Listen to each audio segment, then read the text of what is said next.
So, hello, you're welcome to another PSL Talk Show. And today we are having a conversation on Canadian relocation process. Maybe you're thinking, why Canada? Or maybe you're thinking some other country, but then Canada is an interesting one for now. So apart from USA, family, friends who have been moving to Canada from different parts of the world, a research actually says from Statista says that also that annual immigration in Canada amounts to around 300,000.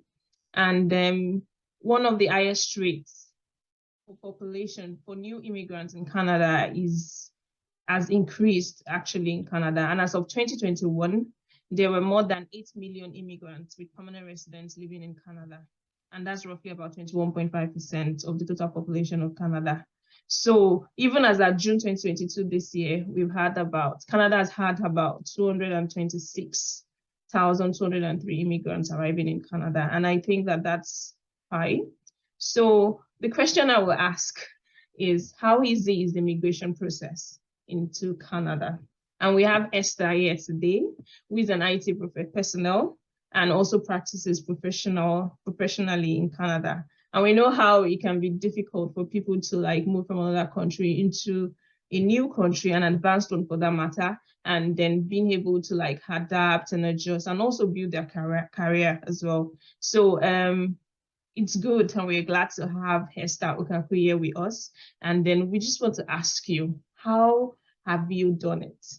How did you start? Where did you start from?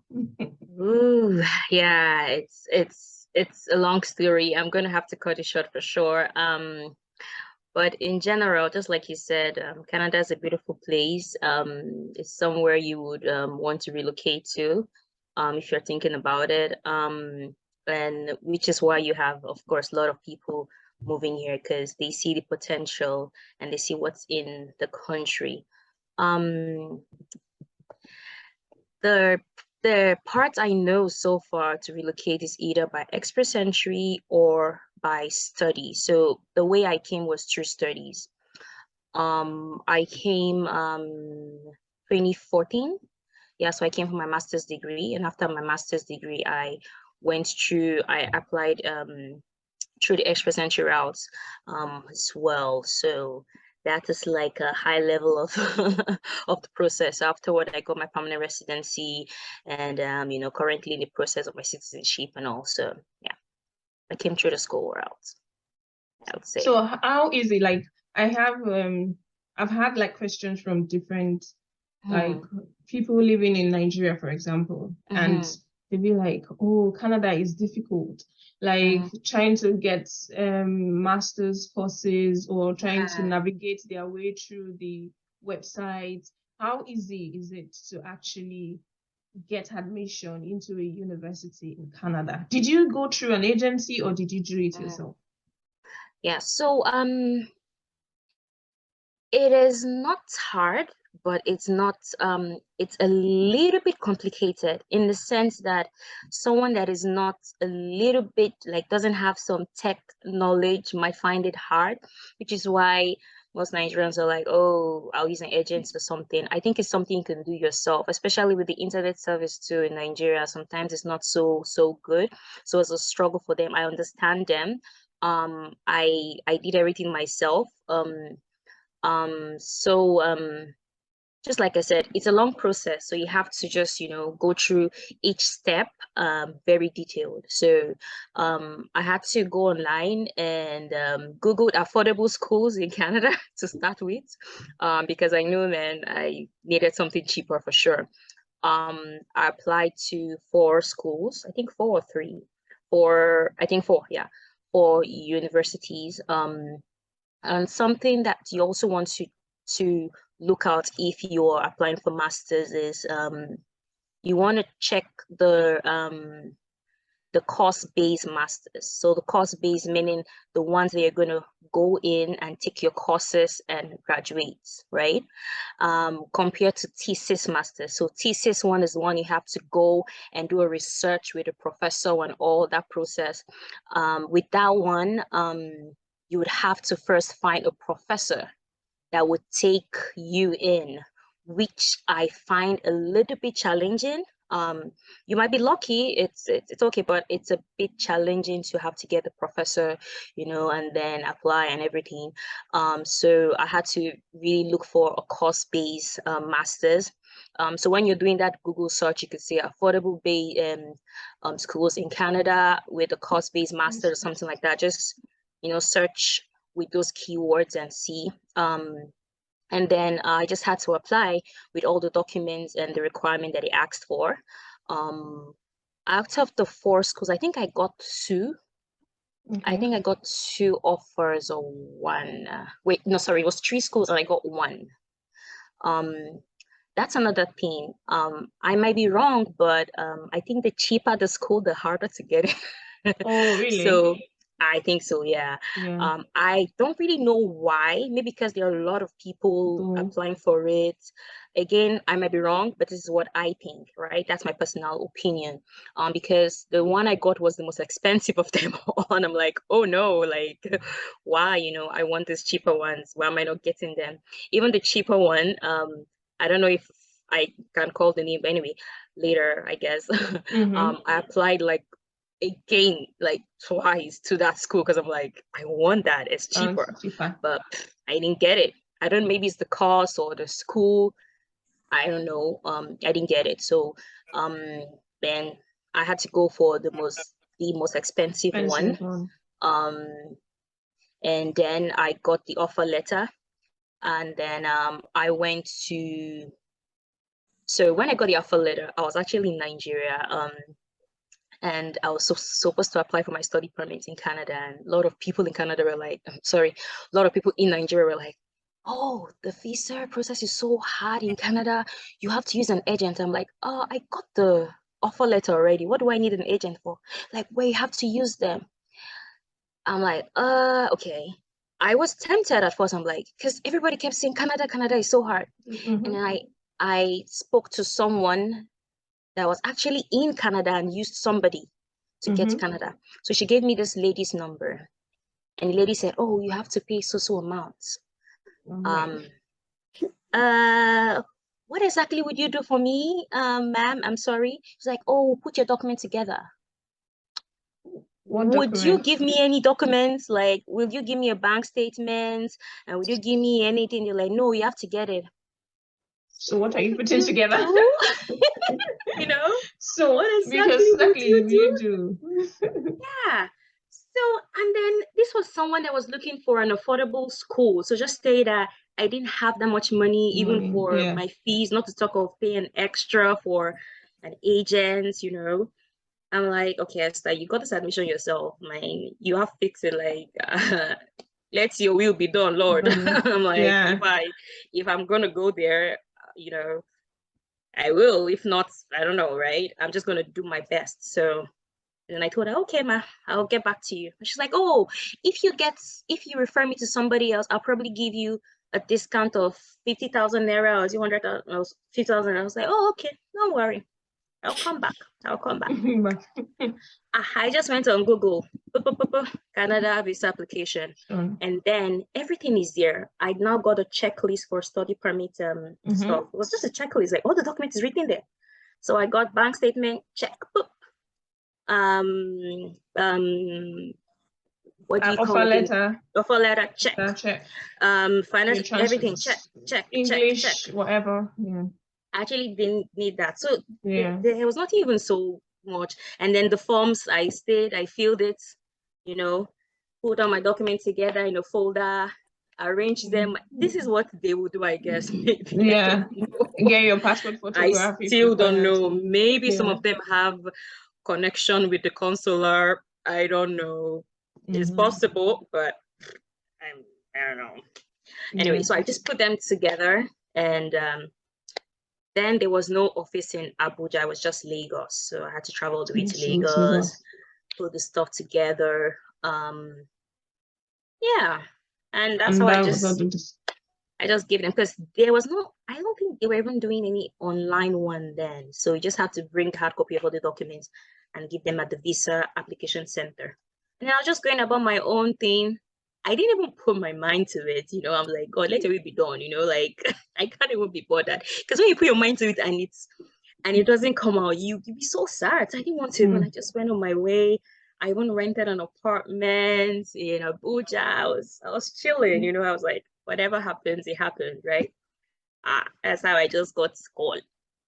Come to After how do many your. weeks? Good question. It was, I think, no, month. It was month. It was like 2 or 3 months after. I think my process took like 3 to 4 months. So I would say. So did you, that months means you applied early for the September or February one? Yes. So I was to start. Okay, so first they gave me a September start date, but because I was still in my NYC then, I deferred it to January start date. Okay. So I remember I applied, wait, October, November, December. Yeah, I think I applied around October because I remember there was a public holiday when I had to go to Lagos. So October, November, I actually got it like early January or late December, I think, very late December. Yeah, so they gave me a call saying, oh, I had to go get my medicals. And because of the time I applied, I did my medicals in advance. So I went, I did the research. Yeah, so I went to the place they asked me to do the medicals and I did it and submitted it and all that. So when they called me and said I should do medicals, I'm like, I did the medical already. And they said, oh, just come to the office or so to the Lagos place. So I got there, I flew, I got there, I took my passport. I told them, I was like, I did the medical already. So they checked, they say, oh, okay, is our problem. I'm like, oh, okay, interesting. So while I was I think I was in the car going back somewhere. I think I was going to Ibadan or so, somewhere close, or going back home or something. And I got a call from them saying, oh, your stuff is already ready, I think in 2 or come next week or something like that. I'm like, is this really the embassy calling me? Okay, I just left there now. So you think it's ready? Say yes, like next week or in a few days. I'm like, okay. And I went back, I got it. And I'm like, oh, look at it. I got it, right? I mean, people's story are different, but like that was mine. And again, it was a long time ago, so maybe things had changed, but and that was it. And I had just a few days to actually, because the registration for my course was on the 15th. That was the deadline to register for my course. I got to Canada on the 15th, actually, in the morning. Yeah. So I knew no one in Canada, nobody. I got a place online on Kijiji, like a rented place. So the landlady was very nice. I got there at the airport. I just called her phone. I'm in front of the house, and she took me. And she said, oh, I could take you to your university too. I'm like, oh, really? Oh, thank you. She was nice. Yeah. So she took me. I rushed. I went to register. I was open. Let me just register my last course and everything. Yeah. I guess I was just used to always going to a new country, not knowing anyone, because in Russia too, I didn't really know anyone. Yeah. Oh, I knew. Thank you so much for that detailed, explanation as regards how you started the journey. And I would say that actually shows that you can do it yourself. You can go online, you've got good internet, you can read and write, and you're able to surf the internet, check for the courses you want, apply, send emails, request for whatever, and go through the process. I would say that in your case, you had all the documents, and there's always checklists. Like I tell most people, like there's always a checklist for advanced, in an advanced country, there's a checklist of how you need to go about it. There's a procedure, everything is always online and it's straightforward. But yeah, Debola wants to ask questions. Yeah, I wanted to ask if there are work study opportunities for students in Canada, because most of the time for people living from Nigeria, the parents always have it at the back of their mind that at least when you get there, you would have something in hand you'll be doing to have maybe extra money or something like that. Yes. So when you get your study permit, you also get a work permit, but it's not for full-time work. So you can only work part-time, and that's 20 hours a week. Okay. So you can get a job, but you cannot work full-time. It has to be 20 hours a week, half the time, because normally your normal job will be 40 hours a week, right? So you're working half the time. So it depends on the job, but most of the student jobs, it can be a lot. So I would still suggest that, you know, maybe have at least your tuition money. Maybe that could be like upkeep if you're lucky, rent, maybe, but it's still good to have the money that you're coming to study with, like just have your tuition at most, you know, so you don't get all stranded and everything. But yeah, you could work part-time. Sorry, I will ask that, what kind of jobs would a student kind of find? Yes, so this will depend on the province you're schooling in. If you're going to what will I say, like a province with not so much jobs, like maybe fewer people and all, I can't really say if you would get something that much, but something like call centers, they hire a lot of students. Call centers, even jobs in the school. In my time, I had a job in school. It was like an event coordinator. Like, so we had this chapel where they use the chapel for events. So all we would do is come set up the speakers and mic and everything, like an event coordinator. And at the time too, I had like a call center job. So these are the two most, you know, places that I know that they hire a lot. Maybe there are some other smaller like warehouse job and everything, but most times they will want a full-time person. So call center, they tend to take more part-time. Yeah. Again, call center like shifts, you know, so you can actually arrange your shifts, you know, to fit into your schedule and all that. Annabelle. Okay, Esther. You know, like you said, when you're going to Canada, there are so many stories of how the visa process is quite difficult. You must use an agent. I have quite a lot of people in Canada, and I've heard so many stories about the whole Canadian thing. But you did it yourself, so I would like to ask you, what are the do's and the don'ts of applying for a Canadian visa by yourself, not going through an agent? Good question. I'll think about it. So, number one, I think you need to prepare your mind. You need to, you know, have it in your mind that, see, I'm going to do this myself. Whether or not, you know, like whatever happens, I'm going to do this myself. I'm going to make up my mind to do as much research that I can to make sure, you know, I get the right information. Would say, so this is the do's now we're talking about. I would also say, I make sure that you have good internet. So this is for people in Nigeria. Make sure you have good internet connection. You know, you want to have enough data, you know, to do as much research. And right now there are a lot of videos on YouTube. I also have some videos talking about immigration as well.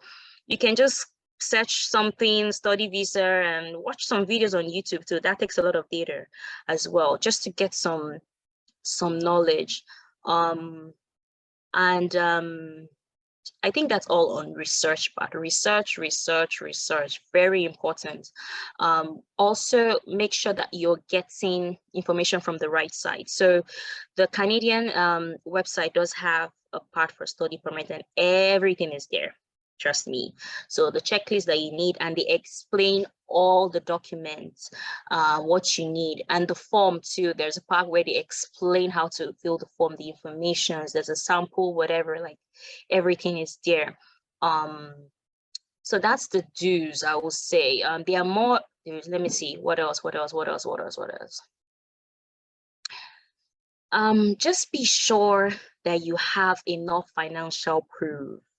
The financial part is very important. There's no two ways about it. You need to show good amount of money in your account, especially when you're going for undergrad. Master's 2 years, you still need to show enough, but not as you paying for a 4-year program. They want to be sure that you have enough money and you have enough source of income. So if is your parent that is sponsoring you, you want to also show like their job, so where the money is coming from. you know, and everything. And lastly, there are more do's, but let me just stop on that because it's just a lot of information. Like I said, I have a video and that details some part of it on this. So like just like I said, get your checklist and make sure you have all the documents. There is no, oh, if I don't have this, they will take this. No, when they say they need this, give them that, right? Because they explain everything they needed, fill the forms, everything, have the checklist, tick everything. Then think about it, you know, is there any additional thing you think, maybe they will take this, you know, like, or this might explain this situation that I wrote in my explanation letter. Add it, you know, it doesn't hurt to add more information, but less, more is better. Trust me, more is better. Then the don'ts part, don't listen to people. I feel like a lot of Nigerians just scare you. Like you just get so scared. I can't believe I even went as far as contacting an agent. Like I got this admission myself. Come on, like why? It was like, oh, Canada, no, you know, just don't listen to anyone. Do what you want to do. Like that's why the first part of convincing yourself is important. Convince yourself that I can do this and I will do this, you know, with God. Yeah, and yes, and make sure you get the right document. Don't think that they will manage anything. No, they want what they ask for.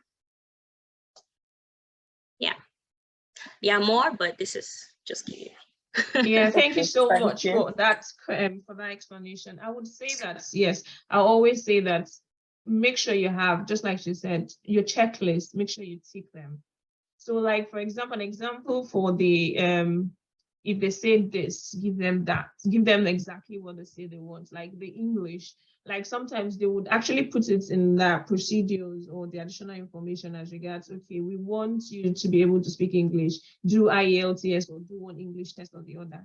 If you don't have that, they will say that you should be able to show that you were taught in English and all that. So make sure that you have the evidence. If you know that you're not going to do the IELTS for one thing or the other, make sure you show whatever evidence that they say that they want, whether it's a letter from your lecturers or your teachers, your SSC showing that, and make sure you highlight it. If you have to write a letter to back that up, make sure you highlight it and explain that the letter is this and this is what I have provided and everything. Because I can remember when I was doing my, even for the UK, it requires that kind of information as well. Sometimes in my letter of introduction or whatever letter you're attaching, I actually list all the documents that I have submitted, just to reemphasize that, okay, included in this application is 1, this, 2, this, 3, this. It's not actually required, but yes, you've done it. So even if they're reading, they went through your application, they're reading your letter of whatever, letter of introduction, letter of whatever that you have attached, they'll be like, oh, she said she attached it. If it's missing, maybe through the post or maybe somebody, you know, they will know that it's missing because you've written in that letter that you actually attached it, and they will look for it and somehow find it, that kind of a thing. So bank statements and all those stuff, make sure you can show, your bank statement is actually to show that you have enough money to pay for you. And that's logical. Like you want to come and study in a country that you've never been and everything, you say you don't have anyone, and what are you going to do? Except you're on scholarship, then you attach a letter of scholarship and all those other stuff. If not, you have to show that you can pay for the fees and you can maintain yourself, that kind of a thing. And I think that's very essential. That's very important.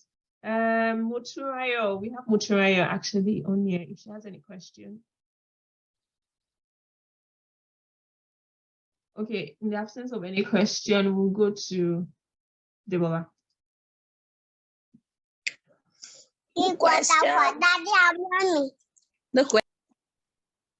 Okay, Deborah, ask a question. Okay, cities, like, do you have any city recommendations for students to live in? All right, that's a great question. So I would say this is because I have a few people that study there. Again, don't quote me wrong. That's like, you know, Manitoba is a good place. So as a student, you want to live somewhere that's not so expensive, so that at least you can afford the rent, and feeding and everything. You want to live also not in a very big city, so you can, be able to move around with the buses and everything. After your school, you can always move to a bigger city. However, some people are still good in hustling in the bigger city because if you're in a bigger city, it means that you're going to get more job opportunities too. So it's just tough. So you have to decide which one works for you, which one is priority for you. If you're a very good hustler, you want to be in a big city, make more money, and be going and pay bigger rents, and have to go on bus for like how many hours up and down and all. Good for you, right? Good for you. But Manitoba is a good city. Let's see. How about Regina? I have a friend that studied there too. Yes, that's a good city too. Saskatchewan, yeah. Regina, Saskatchewan. So the smaller province are good for students as well. But again, job maybe not so. But I'm sure that those kind of places where there are schools, I feel like call centers intentionally just locate themselves there. Yeah, I might be wrong because Manitoba, I knew even my sister worked at a call center, and a lot of them were in the call center. Like a lot of them worked in the call centers. So you might still get something. Even in the school, there are a lot of school jobs too. So Manitoba, Saskatchewan. I studied in Montreal, Quebec. It's French speaking. It's a bit challenging because of the French, but it's still a little bit bilingual in Moscow. Oh my God, in Montreal. But again, jobs might require bilingual. We had a few English only call centers too. Let me see what else again. I would just say the smaller cities are good. In general. Alrighty. Annabelle. Okay, Esther. So my next question is, societies differ. So Russia and Canada, they are quite different societies, and their educational systems will be pretty different as well. So what's your advice on the work-life balance as a student in Canada? Not just anywhere, but I want you to I want it to be based on your Canadian experience. Okay. I know that the studies here is tough. There's no plane. I don't want to compare with other places, just to be safe, but it's not joke. Like, and if you keep failing, you're gonna go back home. So you want to choose, you want, and this is why one of the reasons why they know that a student can't really work full time. It's gonna be too much on you. Trust me. Apart from the fact, like they know that you just can't. It's going to be hard. So if you're getting a job, make sure it's part-time and it's something convenient. If you have to even take 2 weeks vacation when you're writing your exams, please do. Because if you want to come and say, oh, I'm just going to be hustling and all that, and you don't study, at the end of the day, there's just no use. And you have to finish your program to get your permanent residency, your work permits, like your full-time work permit and everything. You have to finish your program. So whatever you do, make sure that your studies come first, is priority. So if you have a job that you have to travel hours to, and if you can do that, good for you. But when it's time for exams and midterms and studies, if you have to take days off, and that's the good thing, some of all these jobs that hires students, they understand. I tell them, I have exams, I want to take a week off, or I want to take 2 days off, I want to take. They should. If they don't understand, please don't stress yourself. Seriously, you should not be there, really. So whatever you do, just make sure that's it. That's the only way you can balance the whole thing, really. I was going to ask a question because the next point was to ask about how you transitioned from after you finished your master's and how you transitioned into the PR. And then, but the time is almost up, so I'm going to start the next one. But just, I will ask anyway. But once the time goes on, I will send another link so we can just finish this conversation once and for all. Okay. So the next question will be, how did you transition after you finished your master's, which was 2 years, right? Mhm. Approximately. So how did you transition from master's to PR? Sure. So that's one of the reasons why Canada is a really nice place. As long as you study here, and they try to make it, easy for students to remain here, which I think makes sense. Like they've helped you with your education. They want you to, practice here and develop the country, So they make the process really easy for students. Trust me. What happened in my case was I had a 2 years master's degree. After a 2 years master's degree, you're entitled to a 3 years work permit. Okay. So if you have a program that's 1 year, they'll give you just a 1 year work permit afterwards. So when you're done with your degree, you've done your graduation, you have your certificates, you can apply online for your open work permit. Hold on. So does that mean that it is actually when people are stopping, when you're stopping for the kind of masters you want to do, look for 2 years because it gives you a better opportunity to like stay for longer after, like you get a higher work permit timing. So if you look for 1 year, you get 1 year. If you look for 2 years, you get 3 years. 3 years. Yes. Yeah. But because I know, sorry. Do you know anybody that did 1 year, got 1 year, and was also able to transition after to the PR? Or how do they do it? Has anybody done like 1 year master's course? I really haven't seen someone that did. I can't remember anyone that done 1 year. That wouldn't have been a good I one. know, yeah, I think I know someone, but the person had to do another course for some reason. Can't remember what happened. I don't want to speculate right now, but I'm not sure I've seen someone with 1 year that actually transitioned. I'll think about it. I'll see if I can remember somebody. That's fine. Yeah, because most of my friends had their 2 years. I know someone that had a 1 year course, but somehow stretched it a little bit and graduated past 1 year. And then she said, well, I didn't finish in 1 year. So I don't know how the person got away with that, but like, I don't know. But most people I know did 2 years. Yeah, I know too. Okay. So the transitioning process. Yeah, sure. So okay, continue.